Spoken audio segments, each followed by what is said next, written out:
Imagine talking to someone you love,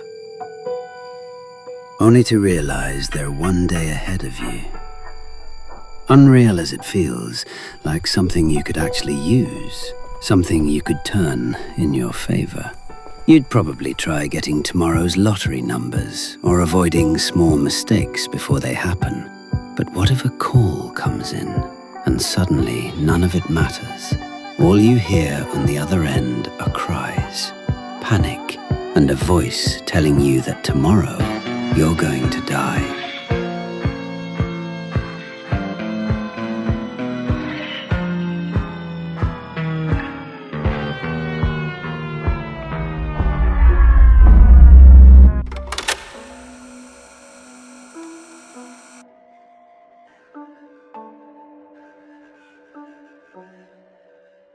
When Junpei puts it into words, the decision already settled in his mind. Tomorrow is the day he plans to propose. The smaller details arrange themselves around that decision, each thought moving into the next, without ever disturbing the certainty underneath. Calling her comes to him as part of that same flow of thought, something breaking from their usual habits, and in doing so, carries a kind of formal feeling fit for the occasion. When she answers, nothing about her tone feels different from what he has always known, a warmth that makes even the smallest exchanges feel natural. She points out how rare it is for him to call. He keeps his reason simple, suggesting they meet tomorrow instead of waiting for the weekend as they had originally planned. And the way she agrees eases something in him, steadying his thoughts for his upcoming proposal. And as the call ends, the space around him returns to what it was before, yet the feeling doesn't leave with it. He loves her, a truth that comes with a kind of calm from knowing it has never once wavered. From the time they met in high school to this very moment, nothing about that feeling has required him to reconsider it. As the moment of their meeting draws closer, his hand drifts to the ring without thinking, again and again, reassuring himself that it's still there, that all of this is actually happening. Yet him standing there as the seconds stretch, a small detail crosses his mind, that she hasn't arrived yet. Until his phone rings, and the familiarity in her voice should have been enough to resolve the shift that began to form. Yet as she tells him she's already there, the overlap doesn't lead them toward each other, his gaze drifting across the surroundings he had already taken in, now searching with a different purpose. A familiar landmark comes up between them, a poster that stands out just enough to be recognized. He looks toward it, already standing close enough, leaving no room for doubt. At first, he assumes she's simply somewhere close, just out of sight, only for the explanation to shift again. Maybe she's at a different exit, the thought holding together well enough to feel convincing, until a mention of the date on the poster slips into the conversation. Yet when she repeats it, she talks about it as if it's happening today. He answers the same way, grounding himself in what he knows, that it's Friday, that he had just come from work, something he can't possibly get wrong. At the same time, she responds just as naturally that it's Saturday, and for a moment, the two of them hold on to different days without either one giving way. The flow of people passing by him is steady but sparse, nothing unusual for that time of day, but the way she speaks about it doesn't quite match that, a sense of crowding that doesn't exist on his side, people gathering, dressed with more intent, as if something is already happening there. They don't push the disagreement any further, and instead, both of them turn towards something simple that should settle it, something happening in the present that exists the same way for both of them. And later on, when she brings up what's playing on her TV, letting the sound carry through the call as proof of where she is in time, yet as he listens, What reaches him doesn't match anything in front of him. Turning his attention toward what's currently airing where he stands, it only deepens the gap between them, both of them pointing to something happening at the same moment that doesn't match. She follows it with something else, mentioning news that will be announced the next morning, something he hasn't seen, hasn't heard, and can't find any trace of.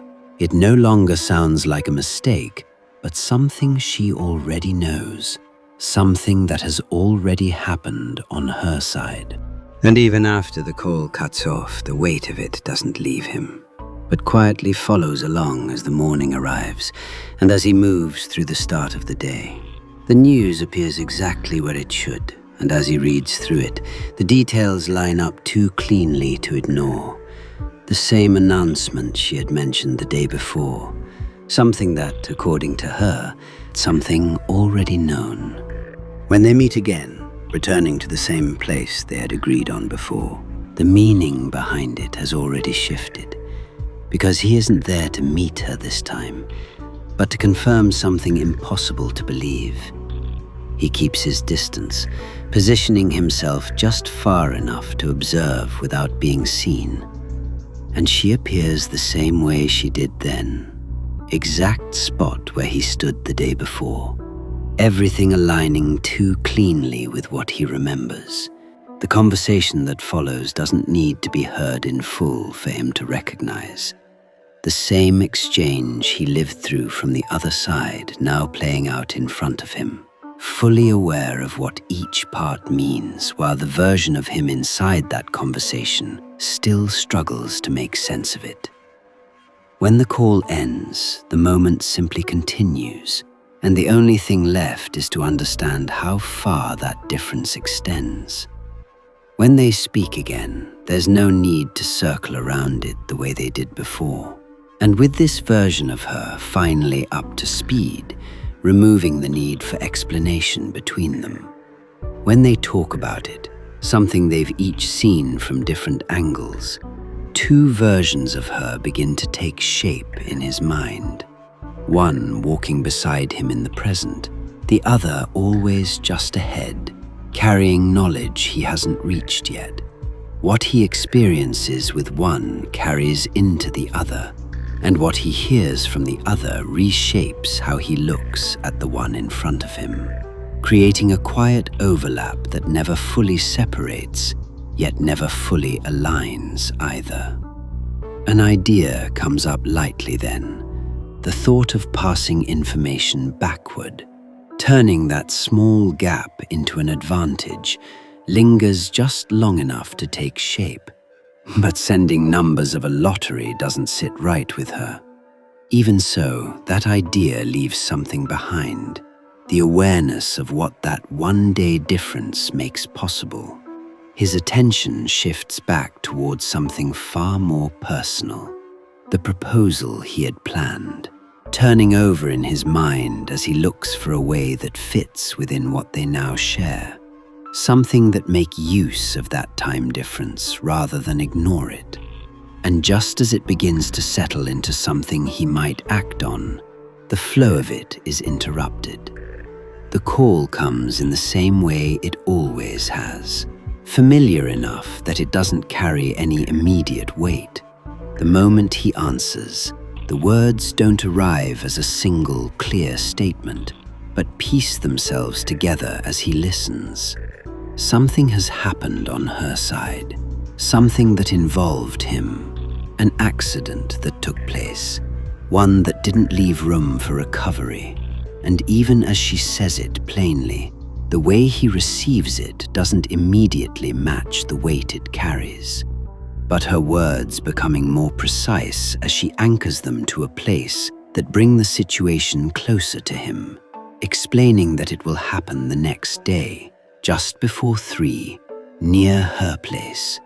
And what she asks of him is simple, that he should go home and stay there, that if he avoids that place at that time, then what she witnessed will not repeat itself. He doesn't question her, The way she speaks leaves no space for doubt. And even if the reality of what she's telling him hasn't fully settled, the certainty behind it is enough for him to accept it without resistance. And when the call ends, his thoughts shift towards something he can act on without needing to fully process it. Checking what he has at home, how long it would last, instant meals, simple things that don't require effort, enough to carry him through until the incident has already passed. When the time comes and goes, no sudden change, yet somewhere beyond what he can see, the world has already changed. A place where he never made it past this very moment. On her side, she finds herself returning to where it happened, standing there, waiting for a change. And that lack of disruption is what makes it harder. Her attention fixed on that same spot, hoping the change might restore what was lost. And when she speaks to him again, even though he's still there, still reaching for each other across that one-day gap, the absence of him doesn't fade, no matter how many times they talk. From there, their conversations returned as familiar topics filling the space, bringing up things they both follow, small moments that exist within their daily routines. Their conversation narrows into details that would usually pass without a second thought. He mentions casually that on his side she cut her hair, something he assumes has already happened for her as well. Yet when it reaches her, a brief pause happens before she responds. She then asks about it, how it looks, whether it suits her. His answer comes easily, without thought, exactly as it should. Then she answers in a lighter tone, saying she'll keep hers long. And somewhere within that exchange, something shifts. The sense that they're no longer moving through the same moments in quite the same ways. When the conversation extends beyond just the two of them, Kaho on her side, who brings it to his parents, not through a long explanation, but by letting them hear him directly. And when he speaks, the reaction doesn't come immediately. Recognizing his voice is what makes it hard to accept. His familiarity clashes with what they already went through, the version of him they had already accepted as gone. At first, they respond carefully, their words slower, but as he continues, mentioning things only he would know, that hesitation begins to fade. For Junpei, hearing them like this carries a different weight, finally confronted what his absence actually meant on their side, and nothing makes it easier. As that rhythm continues without interruption, the difference between their worlds settles into something quieter, something that exists in the background of their conversations, and it's within that smaller parts of their daily lives begin to surface again. She brings up something from work, how someone there had spoken to her in a way worth mentioning, a junior who had shown interest in her. As she explains that it didn't stop at a passing remark on her side, that the same person made his intentions clear in a way that couldn't be brushed off, he immediately answers by connecting it back to what he heard earlier, that the same person who had only hinted at something where he is had actually confessed to her. He tries to respond the same way, to keep the tone steady, to treat it as something small, but the idea of her moving forward in a way that doesn't include him isn't something he can deal with. When his voice reaches her, it carries more truth than expected, the words slipping out before they can be softened. The thought of her with someone else lands plainly between them, the awareness that there's nothing beneath it to justify his feeling, nothing to make it right, just something he didn't manage to hide. She answers quickly, smoothing it over, folding it again into something lighter, something that wasn't really considered. When the surface steadied again, the tension easing just enough to move past it, the difference between their world had already been something he understood. Still this time, it reached into something more personal. The idea he had set aside doesn't disappear with it. The proposal he had once planned doesn't feel as straightforward as it did before. When he brings it up, it doesn't come with the same certainty it once had, and instead takes the form of a question, not about what he wants, but about whether he should. But on her side, the meaning doesn't settle as easily, because what he's asking exists beyond her. She doesn't reject it, nor accept it either. And with that, the conversation continues, moving along familiar paths, sharing ideas and plans, asking about names, something that still fits within his grasp. The distance between what's being said and what actually exists becomes harder to ignore, until she breaks. Her words land directly on the difference between them, bringing him back to where she stands, to what her world has already become. He doesn't interrupt her. Nothing he could offer feels like it would land. And as she continues, the difference that can no longer be managed the same way, a difference once spoken, can't settle back into the background again. From there, the way he thinks about it begins to change, through a simple comparison he can't avoid, placing himself where she stands instead, imagining what it would mean to continue speaking to her if she were the one gone from his world, if everything around him had moved forward without her, while her voice still reached him the same way his reaches her now. And once that settles, the direction he moves in becomes just as clear.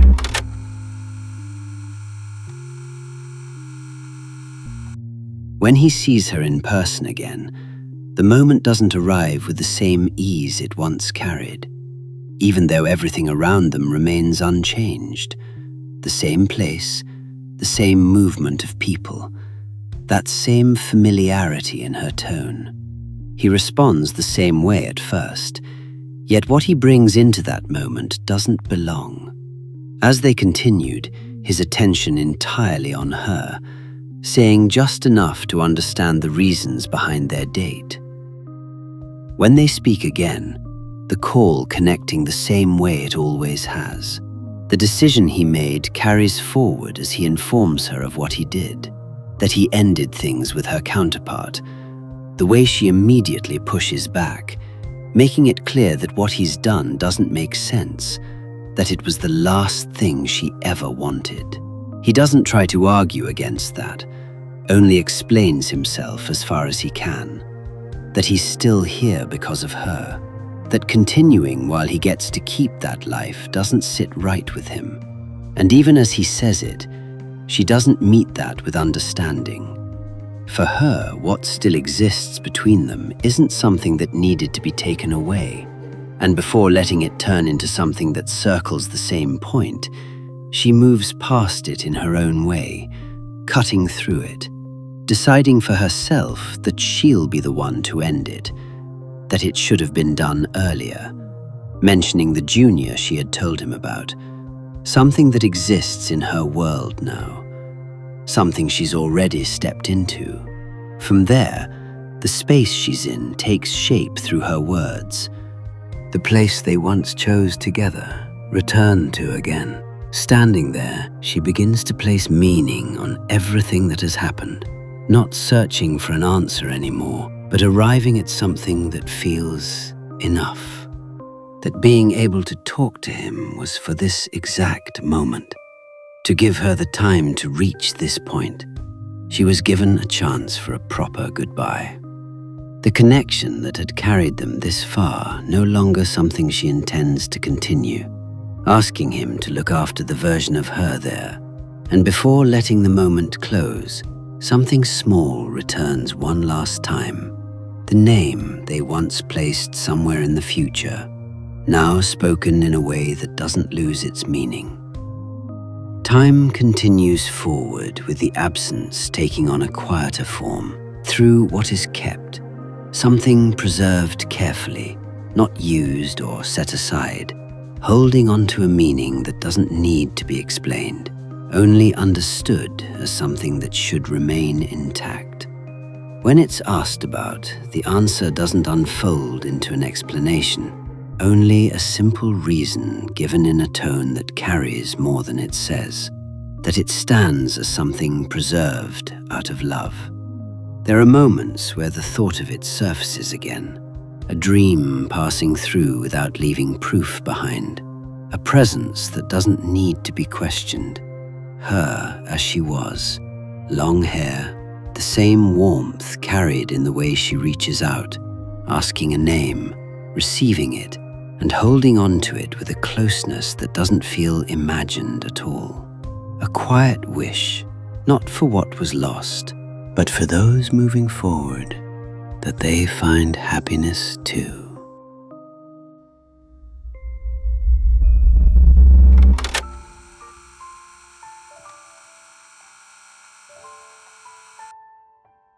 I don't think I can explain why this story hit me the way it did. It's not something I read and moved on from. Even while working on this video, I kept stopping between panels. Because the more I put myself in his position, the less clear the answers become. There were moments where I just paused, especially the heavier ones, like being seen by someone who has already lost you. I don't know if I could handle that. Standing there, knowing where that version of me is supposed to be. I also enjoyed how the story doesn't force his development.